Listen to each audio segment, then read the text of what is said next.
The flames had reduced everything she owned to ash and ember, and Willa Langston stood in the ruins of what had been her cabin with tears carving paths through the soot on her cheeks. It was late April in 1878, and the Texas sun beat down mercilessly on the blackened timbers that jutted from the ground like broken bones. The fire had come in the night, swift and hungry, giving her barely enough time to escape with her life and the clothes on her back. Now, at 23 years old, she had nothing left of the life she had built alone after her father died 2 winters past. She had not heard the horse approach until it was nearly upon her, and when she looked up through her tears, she saw a man dismounting with careful, measured movements. He was tall and broad-shouldered, with dark hair that touched his collar and eyes the color of storm clouds. His clothes were dusty from travel, and a worn hat shaded his face from the brutal sun. "Madam," he said, his voice low and gentle, "I saw the smoke from the ridge. Are you hurt?" Willa shook her head, unable to find words. Her throat felt raw from smoke and crying, and the enormity of her loss pressed down on her like a physical weight. She gestured helplessly at the destruction around them. The cowboy looked at the burned cabin, then back at her. "You live here alone." "I did," Willa managed to say. "My father died 2 years ago. It was just me and the chickens, and now," her voice broke, "now I do not even have that." The stranger removed his hat and held it against his chest. "My name is Isaac Jameson. I have been riding through looking for work. But I cannot just leave you like this." "I have nothing to pay you with," Willa said, wiping at her face with the back of her hand. "Everything burned, the money I had saved, my mother's jewelry, everything." Isaac looked around at the property. The barn still stood, though its door hung at an angle. Beyond it, a small creek wound through cottonwood trees. "You have land," he said. "Good land from what I can see, and you have yourself, which means you have everything you need to start again." Willa wanted to believe him, but exhaustion and grief made it hard to see beyond this moment. "I would not know where to begin." "Then let me help you," Isaac said. "I am good with my hands. I can build. We will start with shelter, something basic to get you through, then we will work from there." She studied him, this stranger who had appeared as if summoned by her desperation. His face was honest, his eyes kind. In the Wild West, particularly here in Taylor, Texas, trust was a currency more valuable than gold and harder to come by. But something in her gut told her that Isaac Jameson was a man of his word. "Why would you do this for someone you do not know?" she asked. Isaac put his hat back on and looked at the ruins again. "My mother died when I was young. My father raised me and my sister alone until he passed 3 years back. I know what it is to lose everything and have to build from nothing. Nobody helped us then, and I always promised myself that if I ever had the chance to help someone else, I would." The simple honesty of his answer moved something in Willa's chest. She nodded slowly. "I accept your help, thank you." They started that very afternoon. Isaac rode into Taylor proper, a small town about 3 miles east, and returned with supplies purchased on credit that he somehow arranged with the general store owner. He brought lumber, nails, rope, and canvas for a temporary shelter. While the sun climbed higher, they worked together to clear away the most dangerous of the burned timbers. Willa had always been strong from years of working the land alone, but her hands were blistered and her muscles trembled with fatigue. Isaac noticed and called for a break. They sat in the shade of the barn, drinking cool water from the creek. "Tell me about this place," Isaac said. "How long have you been here?" "My father claimed this land in 1869, Willa said, staring out at the property. "I was 14 then. We came from Missouri looking for a fresh start after my mother died. He built that cabin with his own hands and I helped him. We had chickens, a milk cow, a garden. It was not much, but it was ours." "What happened to your father?" "Fever took him in the winter of '76. The doctor from town tried, but there was nothing to be done." Willa's voice grew quiet. "I buried him under the oak tree on the north side of the property. I promised him I would keep this place going, make it into something he would be proud of." Isaac was silent for a moment, then said, "You kept that promise. You kept this place running for 2 years on your own. That takes more strength than most people have." "And now it is all gone," Willa said bitterly. No, Isaac said firmly, the cabin is gone, your things are gone. But you are still here and this land is still here. That means everything is not gone, it just means you have to build again. His conviction was infectious and Willa felt a small spark of hope kindle in her chest. You really believe that? I do, Isaac said, meeting her eyes. And I will prove it to you. They worked until the sun began to set, and by then they had erected a simple canvas shelter near the barn. It was not much, but it would keep the rain off if any came. Isaac insisted that Willa take the shelter while he would sleep in the barn. That does not seem right, Willa protested. You are the guest here.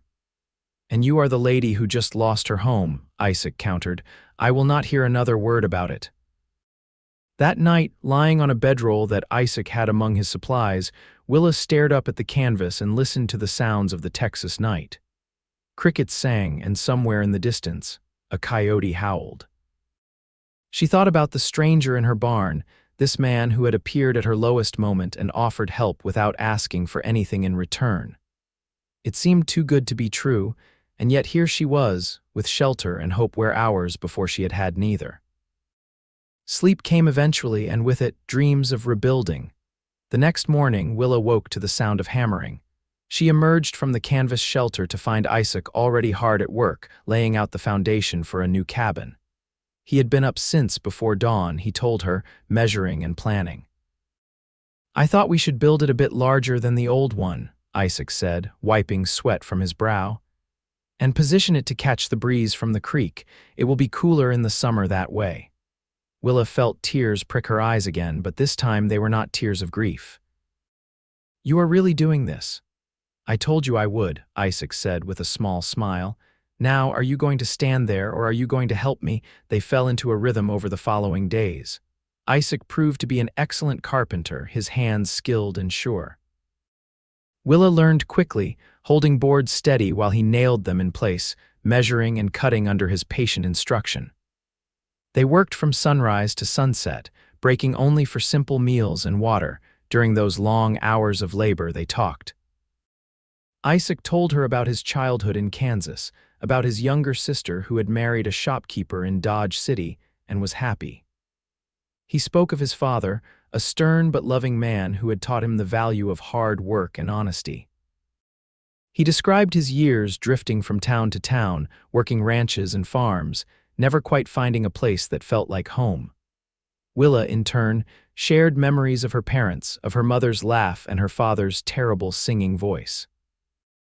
She talked about the loneliness of the past 2 years, of learning to be strong even when she wanted to break down. She confessed her fears about the future, about what would happen when winter came again and she was still alone. You are not alone right now, Isaac pointed out one evening as they sat by a small fire, eating beans and cornbread. No, Willa agreed, but you said you were just passing through. Eventually you will move on. Isaac was quiet for a long moment, staring into the flames. Maybe I will, he said finally, or maybe I will find a reason to stay. The words hung in the air between them, full of unspoken possibility. Willa's heart beat faster, but she did not press him on what he meant. It was too soon, too fragile, this thing growing between them. By the end of the first week, the frame of the new cabin stood tall and strong. Isaac had built it with care, using techniques that would make it sturdy enough to withstand the harsh Texas weather. Willa stood back and looked at it, amazed at how much they had accomplished in such a short time. It is beautiful, she said softly. It will be even better when it is finished, Isaac replied. He stood beside her, close enough that she could feel the warmth radiating from him. You should be proud. You did most of this work yourself. We did it together, Willa corrected. She turned to look at him, this man who had become so important to her in such a short time. I could not have done any of this without you, Isaac's expression softened. Yes, you could have. It would have taken longer and it would have been harder, but you would have done it. You are stronger than you know, Willa Langston. The way he said her name with such warmth and respect made her breath catch. She realized with sudden clarity that she was falling for this man, this stranger who had stopped to help her when he had no obligation to do so. It terrified and thrilled her in equal measure. The second week brought new challenges. The walls went up, but they discovered that several boards had warped in the heat and needed to be replaced. Isaac made another trip to town, and this time Willa went with him. She needed to face the townspeople eventually, to let them know she was still here and not defeated. Taylor was a modest town, with a main street lined with wooden buildings that housed the general store, a saloon, a church, a doctor's office, and a handful of other establishments. People stopped to stare as Willa and Isaac rode through in the wagon Isaac had borrowed from a kind farmer on the outskirts. At the general store, the owner, a portly man named Mr. Hendricks, greeted them with concern. "Miss Langston, I heard about the fire. Terrible business." "Are you managing all right?" "I am rebuilding," Willa said, lifting her chin. "With help." Mr. Hendricks looked at Isaac with open curiosity. "I remember you from last week. You are the fellow who arranged credit for supplies. Name was Jameson, was it not?" "Yes, sir," Isaac said. "Isaac Jameson, I am helping Miss Langston rebuild her cabin." "That is very charitable of you," Mr. Hendricks said, though his tone suggested he was wondering what Isaac's true motives might be. Willa felt a flash of irritation. "Mr. Jameson has been nothing but honorable," she said firmly. "I do not know what I would have done without his help." Mr. Hendricks had the grace to look embarrassed. Of course, I meant no offense. It is just unusual, that is all. A young woman and a young man living out there together." "We are rebuilding a cabin," Willa said coldly. "There is nothing improper about it." They purchased the supplies they needed and left quickly. As they drove back toward her property, Willa fumed. "The nerve of that man, suggesting that there is anything wrong with what we are doing." Isaac was calmer. "He is just being protective of your reputation. In a small town like this, people talk." "Let them talk," Willa said. "I do not care what they think." "You might care when you need their help or their business," Isaac said gently. "I do not want to cause trouble for you, Willa." She looked at him, at the genuine concern in his eyes. "You have not caused any trouble. You have been my salvation. Anyone who cannot see that is a fool." Isaac smiled and the tension eased. "Well then, let us get back and finish building your cabin. That will show them what we are really doing out there." The work continued. Isaac built a proper roof, shingled and waterproof. They installed windows that Isaac had salvaged from an abandoned homestead he found a few miles away. Willa whitewashed the interior walls, making the cabin bright and clean. Together, they built a sturdy door with a good lock. As the cabin took shape, so did the connection between them. They learned each other's rhythms and moods. Isaac discovered that Willa sang while she worked, old songs her mother had taught her.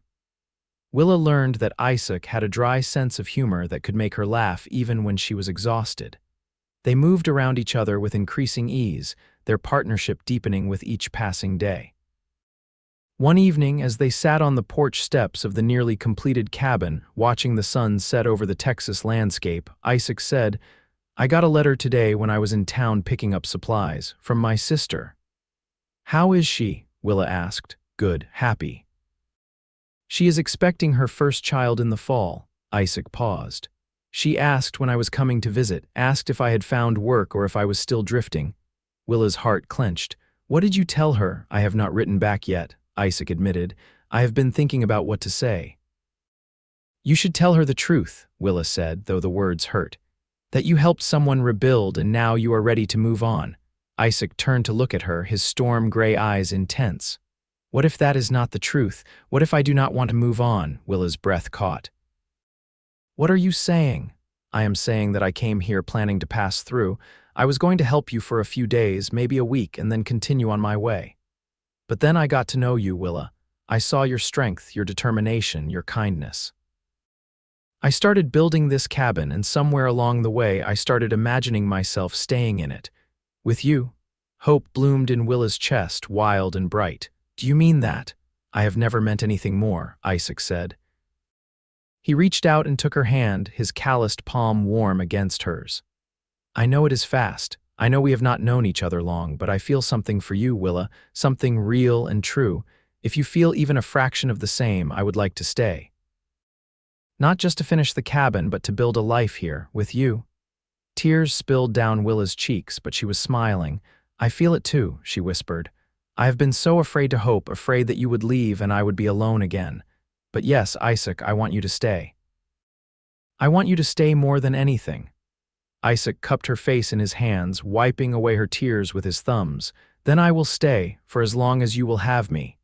He kissed her then, soft and sweet, and Willa felt the last pieces of her broken heart begin to mend. She had lost so much, but in the ashes she had found something precious and new. The cabin was finished 3 days later. It stood proud and strong, a testament to their hard work and growing love. Isaac had built a stone fireplace that would keep them warm in winter. Willa had sewn curtains from fabric purchased with credit at the general store. Together, they had made it a home, but there was still work to be done. The barn needed repairs, and they needed to buy livestock. Willa's garden plot needed to be tilled and planted, though it was getting late in the season. They needed furniture, dishes, all the thousand small things that made a house livable. "We will do it together," Isaac said when Willa voiced her worries. "One step at a time."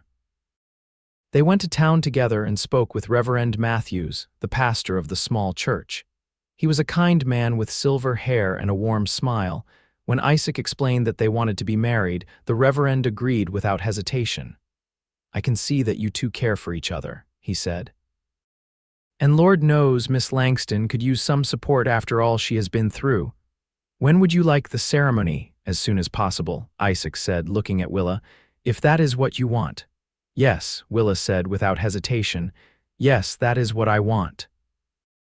They were married 3 days later in the small church, with half the town in attendance.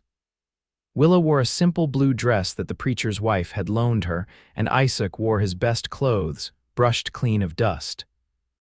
When he slipped a simple gold band onto her finger, purchased with money he had been saving for months, Willa felt her heart overflow with joy.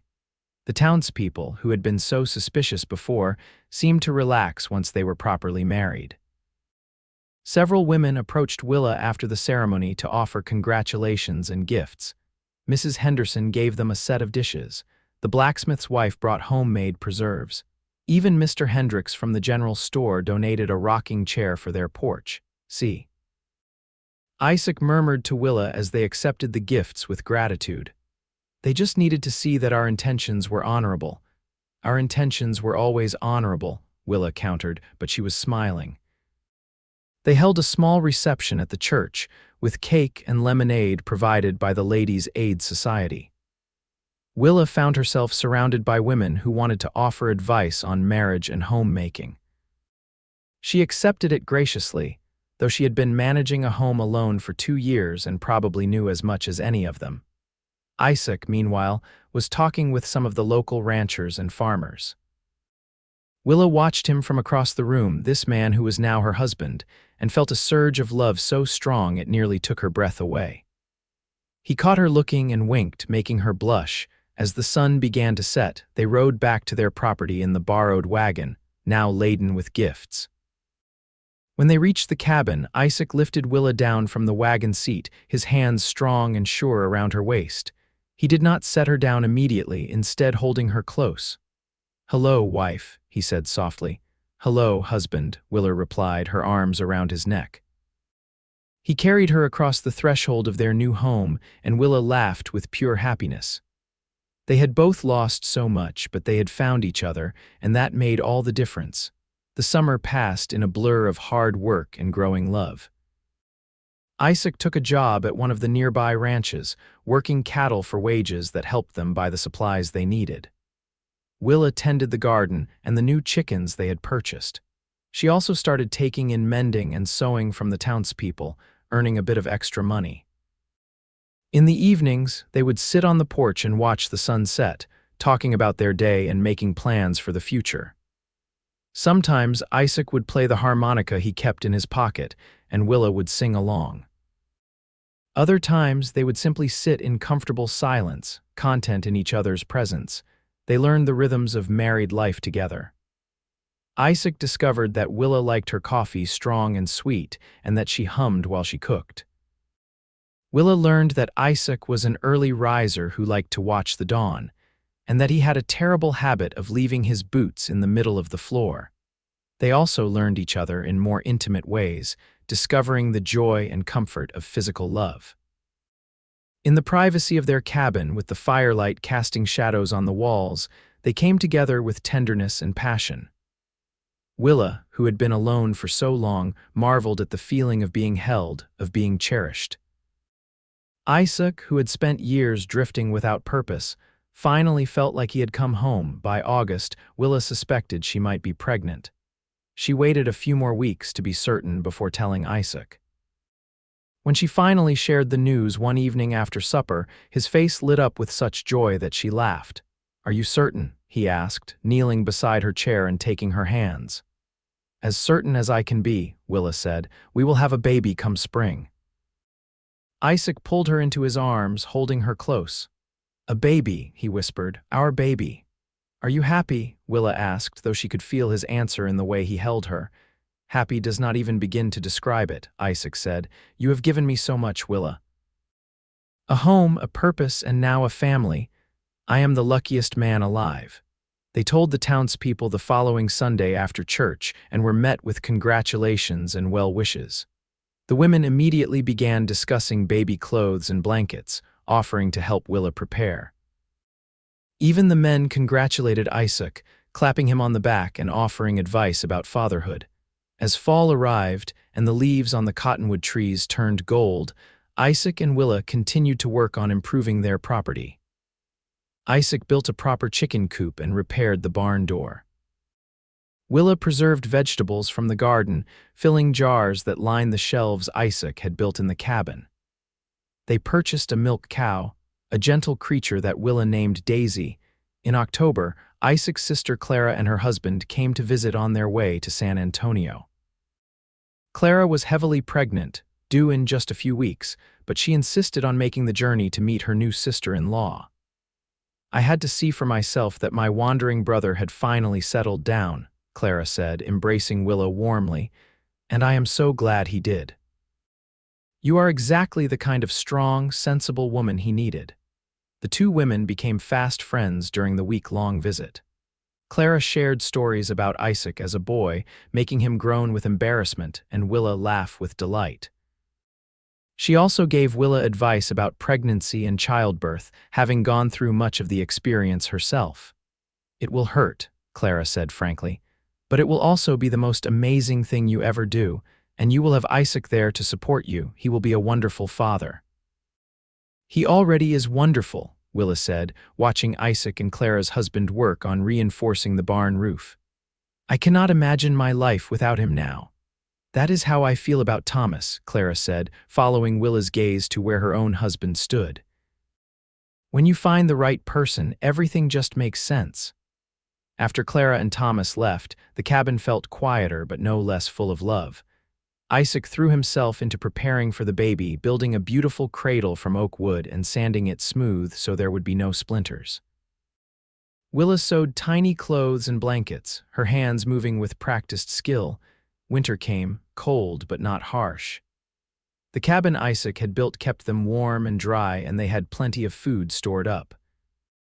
On Christmas, they attended church in town and then came home to a simple celebration, just the two of them. Isaac gave Willa a beautiful shawl he had purchased from a traveling merchant, and Willa gave him a new hat she had saved up for. But the best gift was simply being together, sitting by the fire with Willa's head on Isaac's shoulder and his hand resting protectively on her swollen belly. Their baby moved beneath his palm, and Isaac's eyes widened with wonder. "That never gets old," he said softly. "The baby is strong," Willa said, "just like his father, or her father," Isaac said with a smile. "It could be a girl." "Either way, this baby will be loved," Willa said. "So loved." As winter turned to early spring, Willa grew increasingly uncomfortable, her back ached and her feet swelled. But she continued to work as much as she could, determined to keep the household running. Isaac fussed over her constantly, insisting she rest more. "I am pregnant, not ill," Willa would protest. "You are carrying my child," Isaac would counter. "That is hard work in itself. Let me help." In late March, Willa's pains began. They started slowly, just small cramps that she thought might be false labor. But as the day wore on, they grew stronger and more regular. Isaac rode into town to fetch the midwife, a capable woman named Mrs. Patterson, who had delivered half the babies in the county, the labor was long and difficult. Willa had never known such pain, and there were moments when she thought she could not endure another second. But Isaac never left her side, holding her hand, wiping her brow with cool water, whispering words of encouragement and love. "You can do this," he told her over and over. "You are the strongest person I know. Just a little longer, my love, just a little longer." Finally, as the sun rose on a new day, their baby entered the world with a lusty cry. Mrs. Patterson cleaned and wrapped the infant, then placed the bundle in Willa's arms. "You have a son," she announced with a warm smile. Willa looked down at the tiny, red-faced creature in her arms and felt her heart expand to hold a love she had never imagined possible. The baby had a cap of dark hair and Isaac's eyes. He was perfect. Isaac knelt beside the bed, his own eyes wet with tears as he gazed at his son. "He is beautiful," he whispered. "Thank you, Willa, thank you for this gift." "What should we name him?" Willa asked, exhausted but happier than she had ever been. Isaac thought for a moment. "My father's name was William. What do you think of that?" "William Jameson," Willa said, testing the name. "Yes, that is perfect." Little William thrived from the very start. He was a hungry, healthy baby with a strong set of lungs. The townspeople came to visit, bringing gifts and congratulations. Willa's cabin, which had risen from the ashes of loss, was now filled with the sounds of new life. As spring bloomed into summer, life settled into a new rhythm. Willa cared for William while managing the household, amazed at how much work one tiny human could create. Isaac continued to work the ranch while also helping with the farm. In the evenings, he would take William from Willa's tired arms and walk the baby around the property, pointing out the chickens and the cow, talking to his son about everything and nothing. "You are going to be a good man like your grandfather," Isaac would murmur to William. "Strong and kind and honest, and you are going to have everything I did not have growing up. A stable home, 2 parents who love you, and a piece of land to call your own." Willa would watch them from the porch, her heart full. This was what happiness looked like, she thought. Not the absence of hardship, but the presence of love strong enough to weather any storm. By William's first birthday in March of 1880, the farm was thriving. They had expanded the chicken coop and added more birds. They had purchased a small herd of cattle that Isaac managed alongside his ranch work. The garden produced abundantly, and Willa had become known in town for her excellent preserves. They held a small party for William's birthday, inviting some of the families from town and the church. Children ran around the yard while the adults talked and ate cake. William, still unsteady on his feet, toddled around under the watchful eyes of his parents. "Look at what you have built," Clara said to Willa. She had come to visit again, this time with her year-old daughter, Rose. "Just 2 years ago you had nothing but ashes. Now you have all this." "We built it," Willa corrected, watching Isaac play with William. "I could not have done any of this without him." "That is what marriage is supposed to be," Clara said. 2 people building something together that neither could build alone. As the party wound down and the guests departed, Isaac and Willa stood together on their porch, William asleep in Willa's arms. They looked out at the property, at the cabin and barn, at the garden and the pasture where their cattle grazed. "Do you ever think about that day?" Willa asked softly. "The day you found me standing in the ruins." "I think about it often," Isaac admitted. "I think about how close I came to just riding on by. I was heading east and your property is slightly north of the main trail. If I had not seen the smoke, if I had not been curious enough to investigate, I would have missed all of this." "Fate," Willa said simply. "Maybe," Isaac agreed. "Or maybe God knew we both needed each other. Either way, I am grateful every single day that I found you. You are my heart, Willa." "You and William, you are everything." Willa leaned into her husband, careful not to wake the baby. "I love you," she said, "more than I have words to express."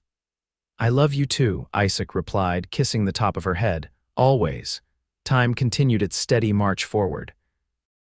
The years brought both joys and challenges, as years always do.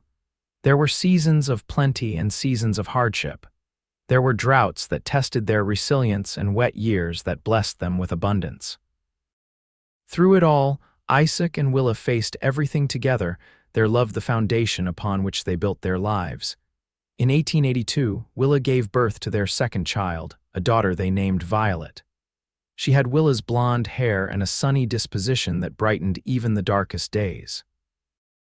William, now a sturdy 3-year-old, was fascinated by his baby sister and insisted on helping care for her. The cabin, which had once seemed so spacious, began to feel cramped with 2 growing children. So Isaac built an addition, adding 2 bedrooms and expanding the kitchen. He worked on it in his spare time, and by Violet's first birthday, it was complete. "You have become quite the carpenter," Willa teased him as they moved furniture into the new rooms. "I had a good teacher," Isaac replied, pulling her close for a kiss. "My wife showed me that anything is possible if you are willing to work for it." Their third child, another son they named Samuel, was born in 1885.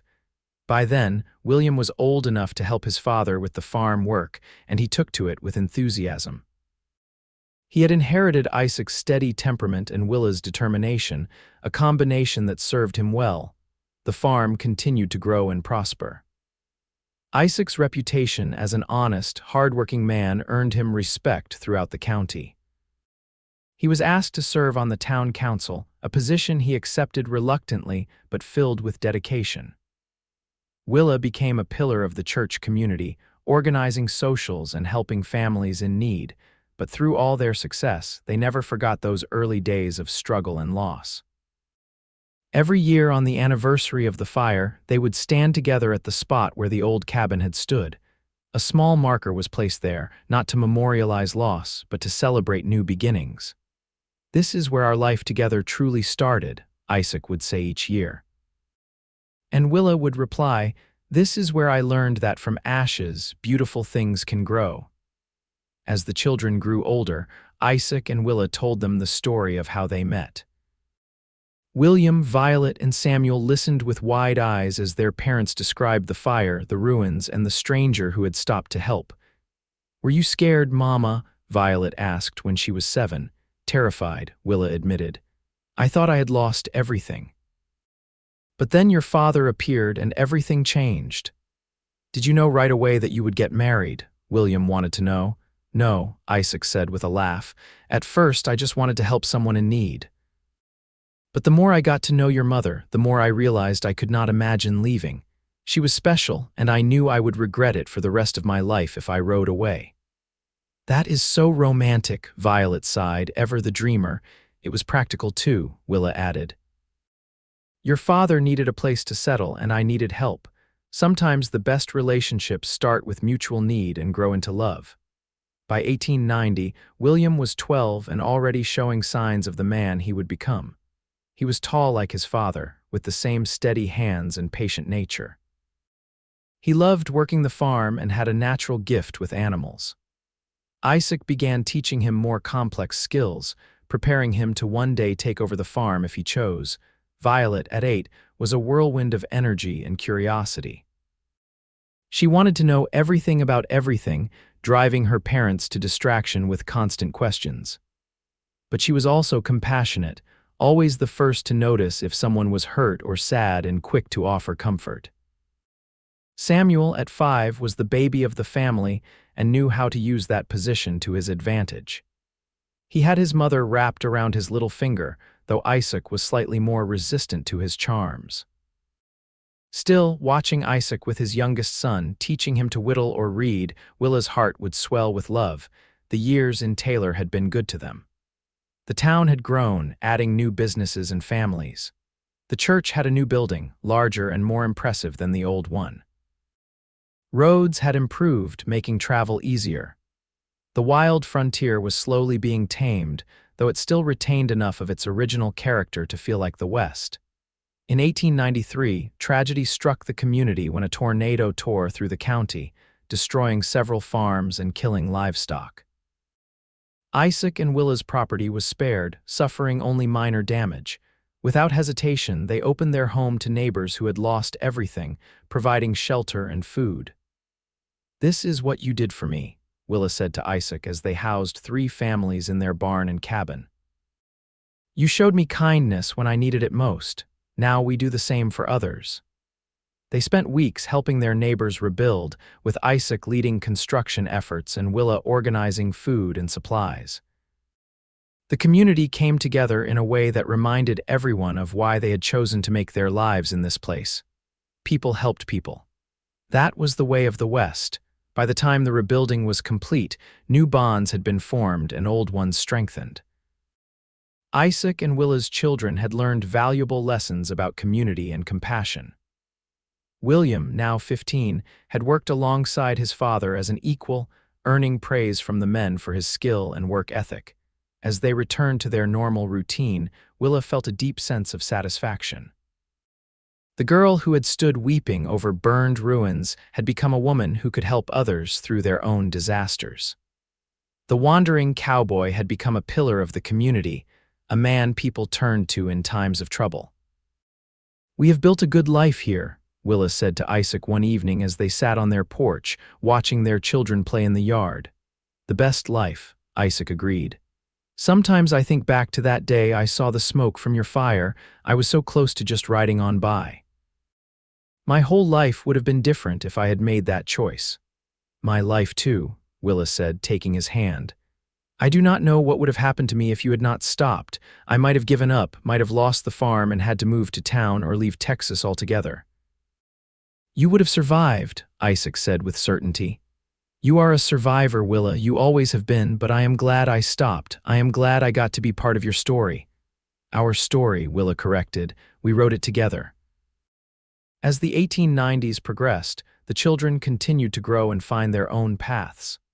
William began courting a sweet girl from town named Elizabeth Turner, and by 1896 they were engaged to be married.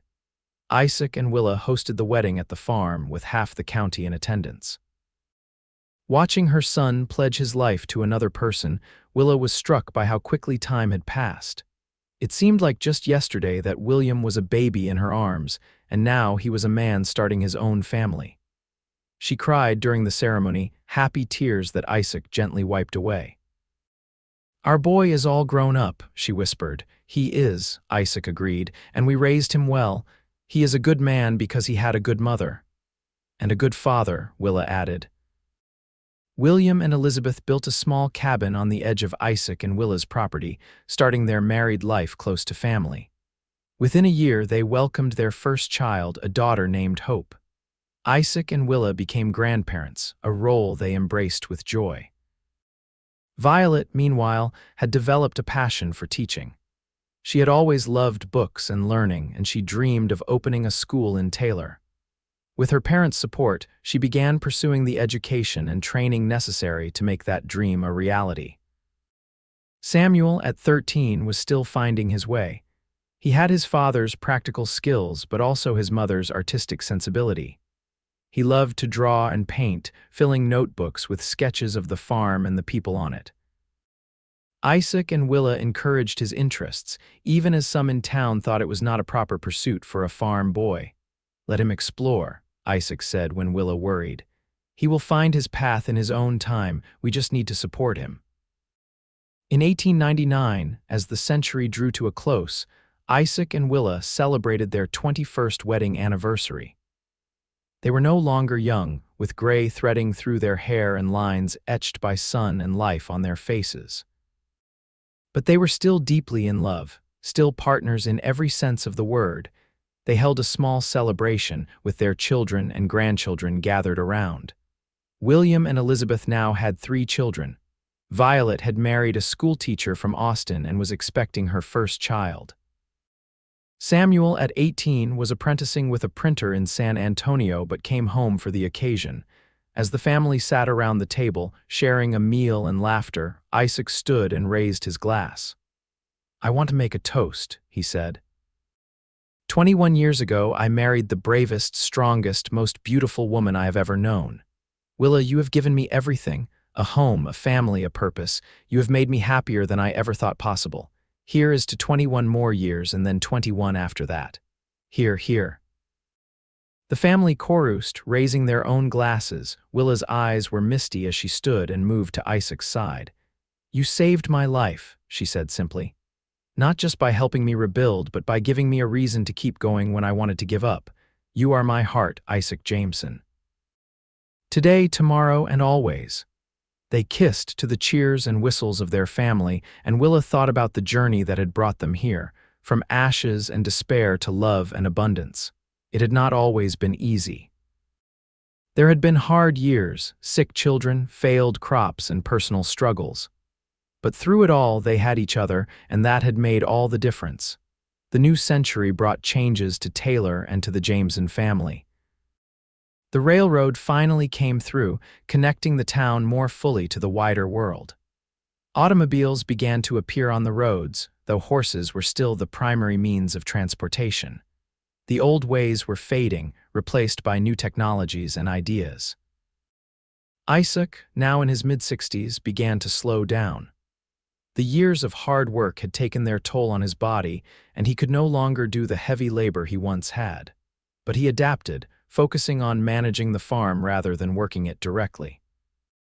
William had taken over much of the day-to-day operations, running things with the same skill and dedication his father had shown. Willa, too, felt the effects of age. Her hands, once so nimble with a needle, now ached with arthritis. But she refused to stop her sewing and mending, taking breaks when needed and working through the pain when she could. She also spent more time with her grandchildren, of which there were now 7, teaching them the skills and stories she wanted passed down. In 1905, Isaac fell ill with pneumonia. It was the sickest Willa had ever seen him, and for the first time in their marriage, she faced the very real possibility of losing him. She nursed him day and night, barely sleeping, praying constantly that he would recover. The family gathered, fearing the worst. William stayed at his father's bedside, his own face drawn with worry. Violet came from Austin with her family. Samuel left his printing job and came home. They all took turns sitting with Isaac, talking to him, willing him to fight. Isaac finally turned the corner after 2 weeks, the fever breaking in the night. Willa, who had been dozing in a chair beside the bed, woke to find him looking at her with clear eyes. "Hello, wife," he said, his voice weak but unmistakably his own. Willa burst into tears, gripping his hand tightly. "Do not ever scare me like that again," she said fiercely. "I will try not to," Isaac promised. "But Willa, if something does happen to me, I need you to know that I have lived a full and happy life. You gave me that. Everything good in my life came from the day I found you standing in those ruins." "Nothing is going to happen to you," Willa said, refusing to entertain the thought. "You are going to recover, and we are going to grow old together, just like we planned." Isaac smiled weakly. "I like the sound of that." He did recover, though it took months for him to regain his full strength. The illness aged him, leaving him frailer than before. But his mind remained sharp, and his love for Willa never dimmed. If anything, the close call made them both appreciate each other even more. They spent their remaining years focusing on what mattered most: family, faith, and the land they had built their life on. They watched their grandchildren grow, celebrated weddings and births, and mourned losses. They attended church every Sunday, sitting in the same pew they had occupied for decades. They worked in the garden together, with Isaac directing and Willa doing the lighter tasks. On warm evenings, they would sit on the porch they had sat on so many times before, holding hands and watching the sun set over the Texas landscape. They did not need to talk much anymore. After so many years together, they could communicate with just a look or a touch. "You have any regrets?" Willa asked Isaac one evening in 1908. They were both 70 now, ancient by the standards of their time and place. Isaac thought about it for a long moment. "Only one," he said finally. Willa looked at him in surprise. "What is it?" "I wish I could have given you an easier life," Isaac said. "There were so many hard years, so much struggle. You deserved better than that." "Do not say that," Willa said firmly. "You gave me exactly the life I needed. Yes, there were hard times, but there were also beautiful times. We raised good children who are living good lives. We built a farm that will support our family for generations. We loved each other through everything. That is not just enough, Isaac. That is everything." Isaac smiled, that same smile that had first made Willa's heart flutter so many years ago. "When did you become so wise?" "I learned from the best," Willa replied, squeezing his hand. They fell into comfortable silence again, content in each other's presence. The farm stretched out before them, the cabin they had built with their own hands still standing strong. The barn had been expanded and repaired over the years, but the original structure remained. The garden was lush with summer vegetables. Cattle grazed in the pasture and chickens pecked in their yard. It was everything they had worked for, everything they had dreamed of that first day when Isaac had promised to help her rebuild. He had kept his promise in ways neither of them could have imagined at the time. He had not just helped her rebuild a cabin. He had helped her rebuild her life, her hope, her heart, and she had done the same for him. She had given the wandering cowboy a home and a purpose. She had made him a husband, a father, a grandfather. She had loved him through good times and bad, through youth and age. As the sun dipped below the horizon, painting the sky in shades of orange and pink, Willa leaned her head on Isaac's shoulder. "Thank you," she said softly. "For what?" Isaac asked. "For stopping that day, for seeing the smoke and investigating, for deciding to help a stranger. For staying when you could have left, for loving me, for all of it." Isaac kissed the top of her head. "The pleasure has been all mine, Mrs. Jameson, all mine." They sat like that until the stars came out, two people who had found each other in the ashes and built something beautiful from the ruins. Their love story was not the stuff of dime novels or romantic tales. It was better than that. It was real, forged through hard work and harder times, strengthened by commitment and choice. Years later, after both Isaac and Willa had passed peacefully in their sleep within months of each other, their children would tell the story to the next generation. They would describe the fire that destroyed everything, the cowboy who stopped to help, and the love that grew from tragedy. The farm remained in the family, passed down through William's line. The cabin Isaac built still stood, maintained and cherished as a piece of family history. And every year, the family would gather there to remember Isaac and Willa, to celebrate the legacy they had left behind. But that is another story, one that extends far beyond this tale. For now, in this moment, all that matters is Isaac and Willa sitting on their porch, hands clasped, hearts full, watching another beautiful Texas sunset together. They had been through fire, literally and figuratively. They had rebuilt not just structures but lives. And through it all, they had never left each other's side. That was the promise Isaac had made all those years ago when he found Willa weeping over her burned cabin. He had promised to help her rebuild, and he had kept that promise every single day of their life together. And Willa, in turn, had given him something he had been searching for his entire life. A home, not just a place to live, but a home in every sense of the word. Their story was proof that sometimes the worst moments of our lives can lead to the best things. That from complete loss can come complete gain. That when one door burns down, sometimes a stranger comes along to help you build a better one, and that stranger becomes the love of your life. Isaac and Willa Jameson lived their love story fully, right up until their final days. They died as they had lived for so many years together, side by side, their hands clasped even in sleep.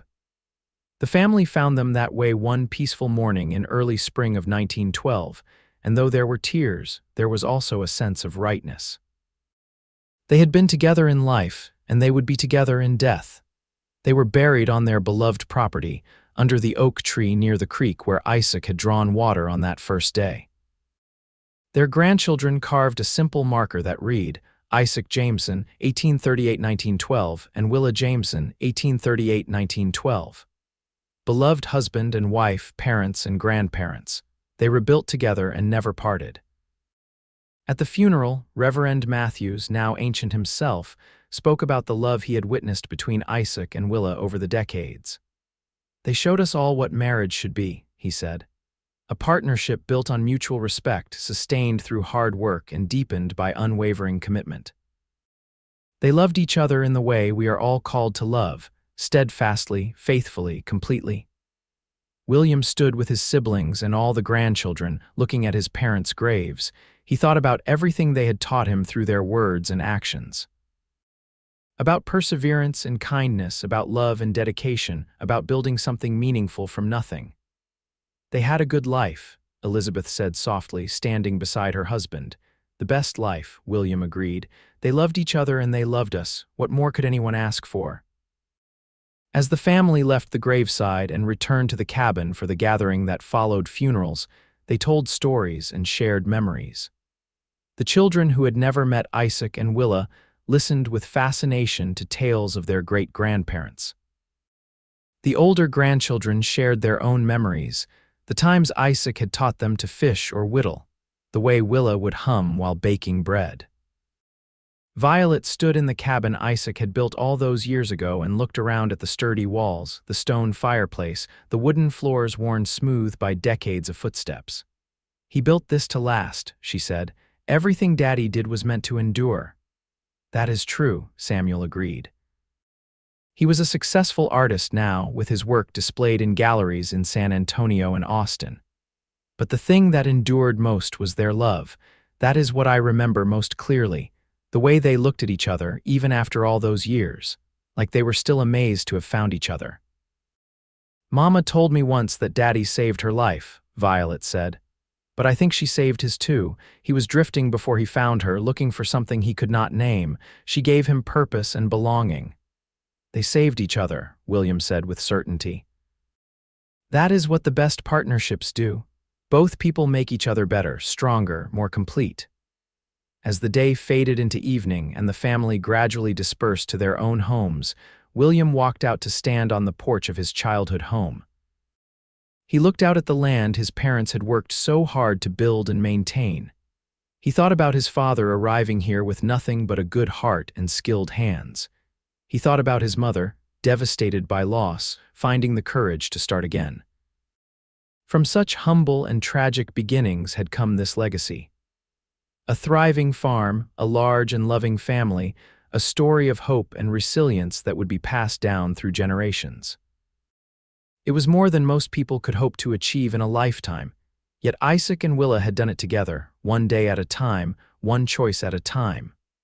William's youngest grandson, a boy of 6 named Isaac after his great-grandfather, came out onto the porch and took William's hand. "Are you sad, Grandpa?" the boy asked. William looked down at the child, at the dark hair and gray eyes he had inherited from his namesake. "A little sad," he admitted, "but also grateful. Your great-grandparents lived a very full life. They loved each other very much, and they loved all of us. That is something to celebrate, not just mourn." "Tell me the story again," young Isaac requested, "about how they met." William smiled and lifted the boy onto his lap as he sat in the rocking chair his parents had sat in so many times. "Well," he began, "it was a spring day in 1878 and there was a fire." As William recounted the familiar tale, the sun set over the Texas landscape, painting the sky in brilliant colors. The cabin stood strong and solid, a testament to what could be built with determination and love. The land stretched out in all directions, fertile and productive, providing for the family that tended it. And though Isaac and Willa Jameson were gone from this world, their legacy remained. In the land they had cultivated, in the children and grandchildren they had raised, in the love story they had lived so fully and so well. They had started with nothing but ashes and hope, and they had built an empire of love. That was their gift to the generations that followed. Not just the physical inheritance of property and possessions, but the example of how to love well, how to build something lasting, how to turn tragedy into triumph. It was a gift that would continue to give long after the last person who remembered them personally had passed away. The story of the woman who wept over her burned cabin and the cowboy who helped her rebuild and never left her side became a family legend, told and retold at gatherings and celebrations.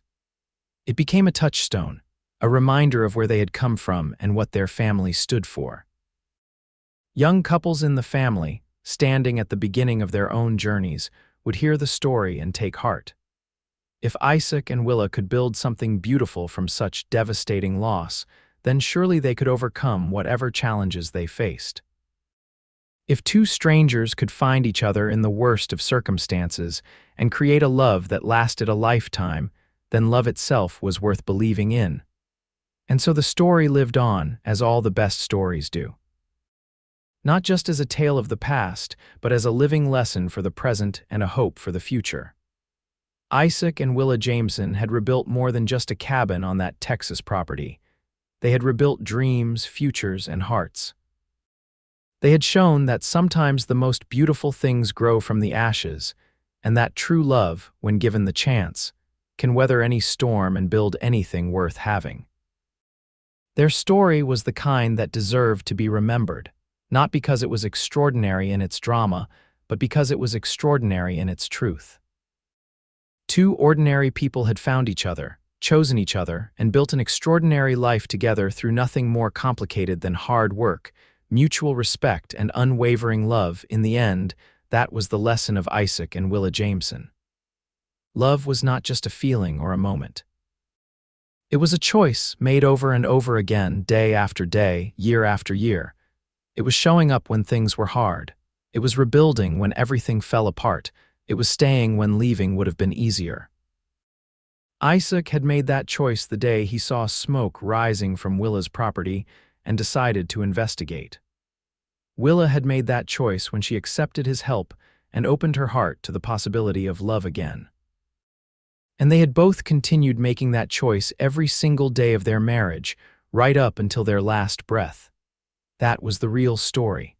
Not just about a cabin that burned and was rebuilt, but about two hearts that found each other in the ashes and built something that would last forever. It was a story of hope, resilience, and the transformative power of love.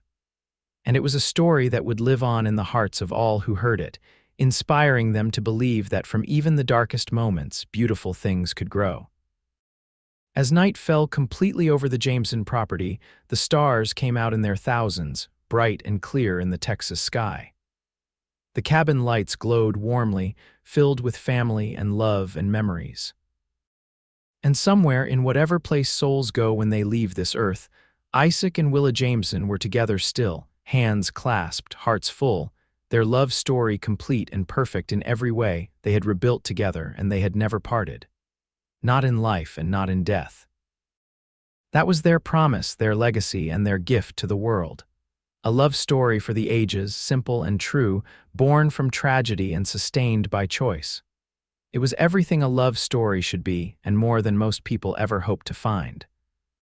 And the cabin Isaac built with his own hands, the cabin that rose from the ashes of Willa's first home, still stood strong on that Texas land, sheltering the family they had created together. A physical manifestation of what two people could build when they faced the world side by side, united in purpose and bound by love. That was the story of Isaac and Willa Jameson. From ashes to abundance, from strangers to soulmates, from lost to love. It was their story, unique and precious, but also universal in its truths. And it would endure, just like the cabin Isaac built, just like the love they shared, for as long as there were people to tell it and hearts willing to believe in the power of love to transform everything it touches.